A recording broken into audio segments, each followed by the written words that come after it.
الضحى من ارتفاع الشمس إلى زوالها، والأفضل أن تصلي عند اشتداد الحر وارتفاع الضحى.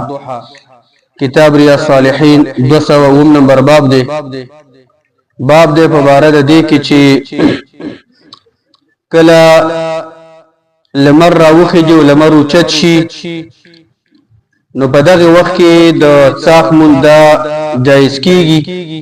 او دا اول وخت دی لمر چې راوخیږي اشراق نه تازه راختو تقریبا یو پاو وخت 20 منټه وروسته دغه وخت نه د څاښ مونده شروع کیږي الى زوالها د زوال پورې د زوال نه چې د ماسپښین د منځ هغه ټیم داخلي او زوال وشي دا غینه تقریبا یو 20 منټه 15 منټه مخکې دغه ټیم پورې دا د څاښ منځ ټیم دی دا جایز صورت ته جایز ټیم دی والافضل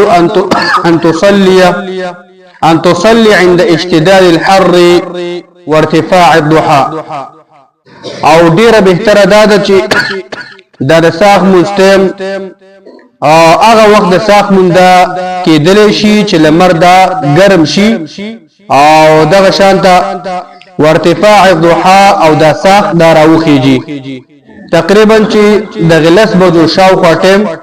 دا د څاښ د مانځه لپاره ډیر بهترین او غوره ټیم دی دی باب کې یو حدیث دی عن زید بن ارقم رضی الله عنه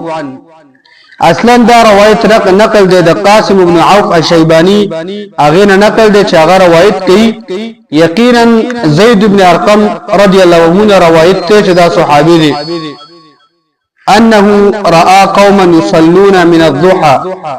یقینا دی زید دغه چې دی یو قوم لیدو چې هغه د څاښ منځ کوو خدا سے وخت کې د څاښ منځ کوو چې دا اول ټیمو اشراق شو اول ټیم کې د څاښ منځ کوو فقال ندي زید بن ارقم ولا اما لقد علموا ان الصلاه في غير هذه الساعه افضل اي يقينا دې خلکو ته پته نشته پته او تشته چې اوقاش کې چې بدی معنی پویدل چې یقینا د دې ساعت نه بغیر او د دې وخت نه بغیر یقینا دا مونږ چې دی دا څاښ مونږ چې دی دا ډیر بهتر ټیم دی یقینا یعنی کې د خلکو ته خبره معلومه وي چې د څاښ د مانځه لپاره د دې ساعت او د دې وخت نه علاوه بل بهترین ټیم هغه شته دی او چې د خلکو ته پته وي او هغه ټیم ته معلومه وي د خلکو په هغه ټیم باندې دا څاښ مونږ کوي دا ډیره بهتره و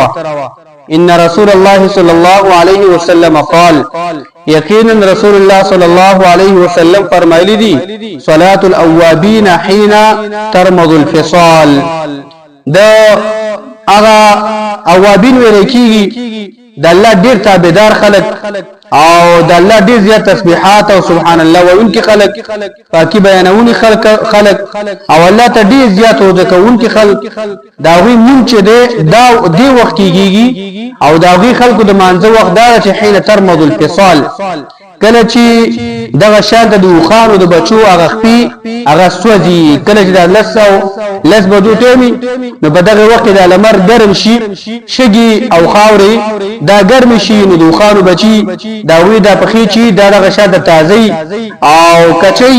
هغه چې ور باندې خپي کیږي دغه شاده هغه دغه شاده سوځيږي د الله پیغمبر فرمایي چې د اوابین خلقو موز هغه وخت چې کله د وخانو د بچو د خپي دا کې سوځي او لمر خنګرم شي معنی دا مقصد دا چې دغه لس بجې لسنی بجې دغه ټیم چې دا د څاښ د مانځه لپاره ډیر بهترین وخت دی او په دې حدیث کې و فائدہ دار چې د څاښ د منځو هغه بهترین وخت هغه به کې معلوم شي او دغه فضیلت به کې معلوم شي چې بهترین وخت د څاښ د منځ چې هغه دغه وخت تقریبا د غلط بجو ټیم بل فائدہ به کې دار چې اشاره په دې حدیث کې دی خبره تا چې د عبادت او د الله په طاعت کې هغه ټیم د غشان ته لګول پکار دي او په وختونو کې د الله بندګي او عبادت پکار دي چې هغه د سکون او د آرام ټیم وي دا لاس بجو ټایم کې چې دې ټایم کې دا لمر ګرم شوی او دا شان دار سره کوشش کوي چې هغه د یو دمي ځای تلاش شي او د آرام ځای تلاش نو ځکه د الله پیغمبر صلی الله علیه وسلم موږ او تاسو سره ساخ د موږ دغه ټایم بهتر خو درې چې دا دغه ټایم کې لمر ګرم شي او دغه شان ته هر سره هغه د کور نه بهر ډیر نه وځي او سره د میزه تزار نه سي او د آرام او د سکون وختي نو په دې وخت دغه شان د عام عبادتونه هغه هم کول پکار د الله رب دې خبر متصامه کو توفیق راکړي وصلی الله